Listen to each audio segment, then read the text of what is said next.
Bonjour à tous. La nouvelle année 2025 est bel et bien présente. Donc, vivons tous par amour. Vous savez, la vie n'est facile pour personne.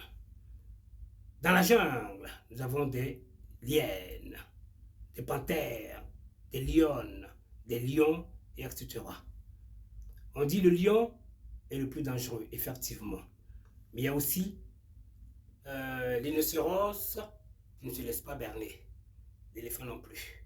Donc, cela veut dire que aujourd'hui, il y a des représentants du président de la République dans chaque pays. C'est ce qu'on appelle les diplomates. Ils représentent le président. Cela veut dire qu'il faudrait aussi que ces ambassadeurs fassent des choses importantes pour calmer les ardeurs des Ivoiriens haineux. Parce que, à travers cela, les haineux sur la toile, en disant cyberactivistes à deux fronts, qui créent la zizanie dans les pays africains. Donc, certains ont commencé à les appréhender. Il n'y a que la Côte d'Ivoire que les gens sont libres de dire ce qu'ils veulent. Donc, si je comprends bien, le président de la République n'est pas un dictateur.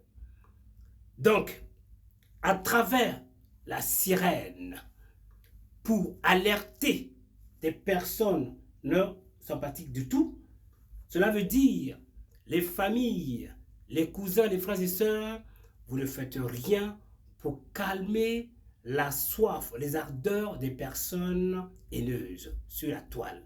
Mais quand ils seront appréhendés, vous serez les premiers à dire des choses pas sympathiques du tout en disant que le président de la République arrête ou le gouvernement ou la justice. Donc, c'est un conseil. Sensibilisez vos familles. On va écouter le grand Alpha Blondy avec la sirène.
Opération coup de poing. Opération coup de poing.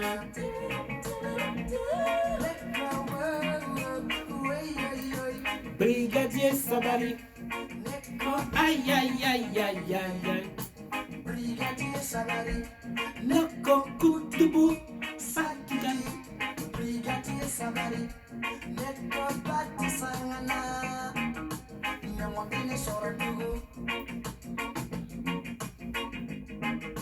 Bien. Voyez, le grand Alpha Blondy a tout dit. Voyez, les gens aujourd'hui sur la toile savent qu'ils disent des bêtises. Mais quand ils seront appréhendés, ils n'ont qu'une chose à dire et à faire, demander le pardon. Et certaines familles, libérez-les. Mais vous les voyez vous-même, vous les encouragez. Donc, nous avons un écrivain humble, habile, rempli de sagesse, nommé Idriss Dagnogo. Je vais le lire. Voyez-vous? Donc, aujourd'hui, je viens auprès des ambassadeurs, des diplomates. À vous revient notre sécurité. Faites en sorte de faire quelque chose, de mettre le respect entre les Ivoiriens et des personnes qui créent la haine.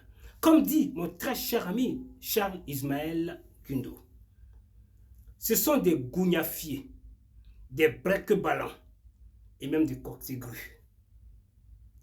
Il faudrait qu'ils apprennent à se battre pour soi et non de tendre la main.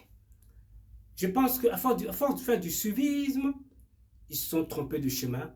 Aujourd'hui, ils sont aux abois.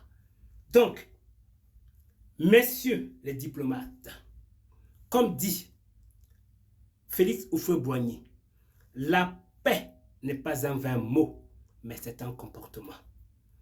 À vous de créer la paix, l'amour, la cohésion, l'osmose entre les Ivoiriens, comme on le fait d'ailleurs, monsieur l'ambassadeur de France. Ça, on vous voit le faire. Je parle en général. Et aussi à ce que les Ivoiriens ont un comportement digne.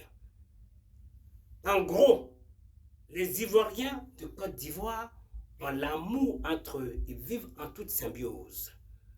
C'est les Ivoiriens de l'extérieur, appelés en parenthèse les fouteurs de... Bien.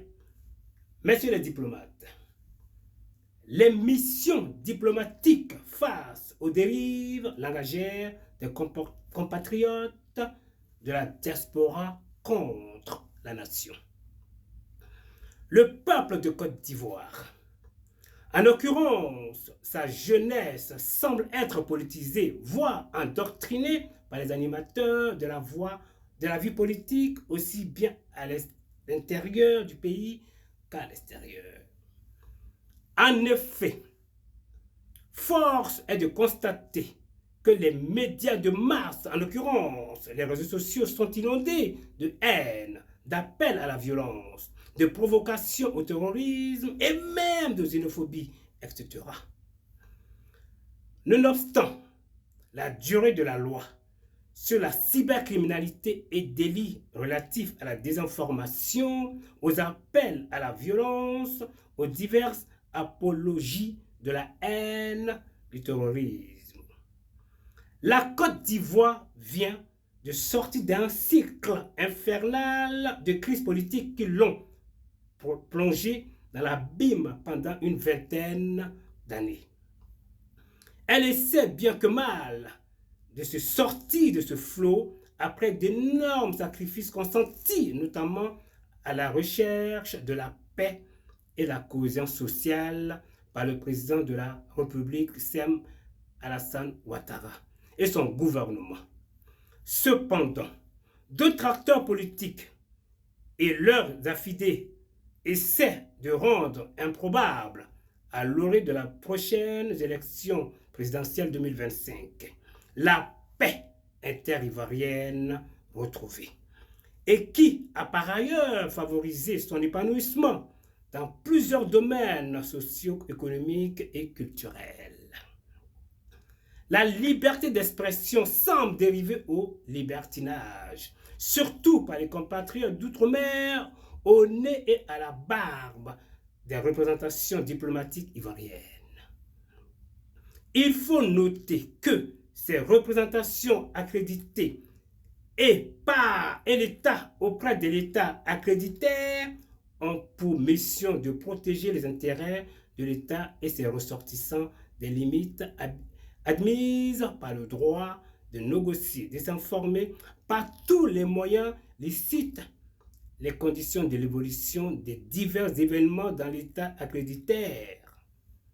Au regard de ces attributions régaliennes, comment comprendre que nos représentations diplomatiques restent sourdes et muettes face aux dérives langagières de certains compatriotes de la diaspora qui, au nom de la liberté d'expression, outrepassent les limites de l'acceptable pour patauger dans la haine, appelée à la violence, inciter au terrorisme, voire à la guerre.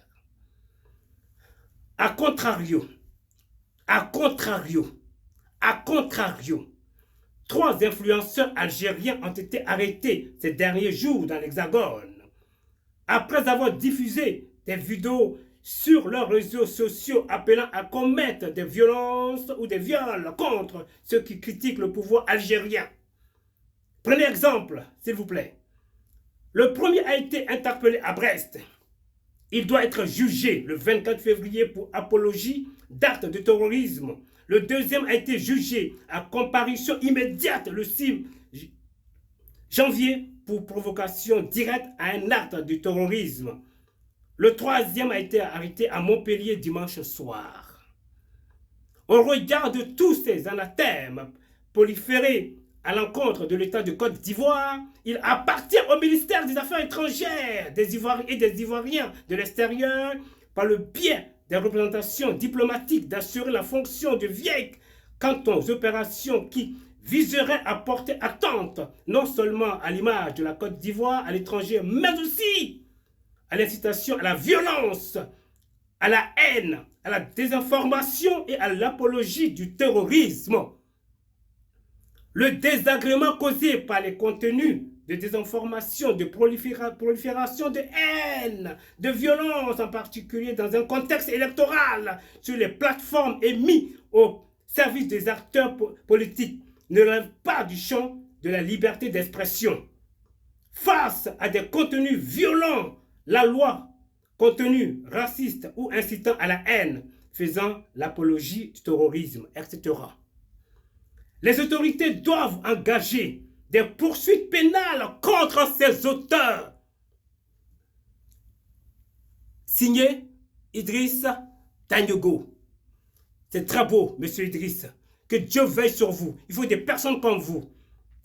Alors, moi, j'ai profité à l'occasion de ce petit mini-live que je partagerai sur la toile. Voyez, je le fais pour éviter à ce que les gens viennent participer. Donc voilà. Alors, permettez-moi de vous faire comprendre quelque chose d'important. Voyez-vous, ces personnes, quand ils seront appréhendés, ils demanderont pardon. Cela veut dire quoi? La Côte d'Ivoire était devenue infréquentable. Je vous donne un petit exemple. L'éléphant, quand il arrive, le lion est bel et roi de la forêt. Mais comment ça se fait que l'éléphant arrive? En fin de compte, c'est pour faire comprendre, quand le président Ouattara est arrivé, toutes les personnes néfastes ont été déguerpies. Cela veut dire que l'éléphant arrive parce qu'il y avait trop de danger. Voilà, écoutez vous-même.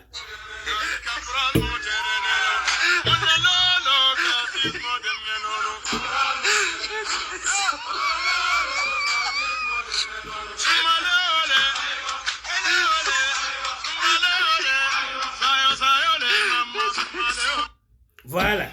Alors, cette vidéo-là prouve que c'est psychologique ce que je fais. Vous voyez, ça veut dire que ce sont des cyberactivistes. Johnny Pacheco, Babo Kone, Herman le Patriote, Olivier Blé et sa campagne Madame Zombrotte. Ce sont des personnes qui disent à la haine. Donc, vous les connaissez tous. Ce message de M. Idriss, tout est dit. Qu'est-ce que vous attendez? À travers ce message, faites votre travail, messieurs les ambassadeurs du monde. Surtout, prenez exemple sur ceux de l'Algérie et tant d'autres pays comme le Sénégal. Il y a trop d'assistanat. Sur ce, je vous laisse avec la musique d'Alpha Blondy pour que vous compreniez bien qu'il faut les appréhender. Ok? Merci. Et au revoir.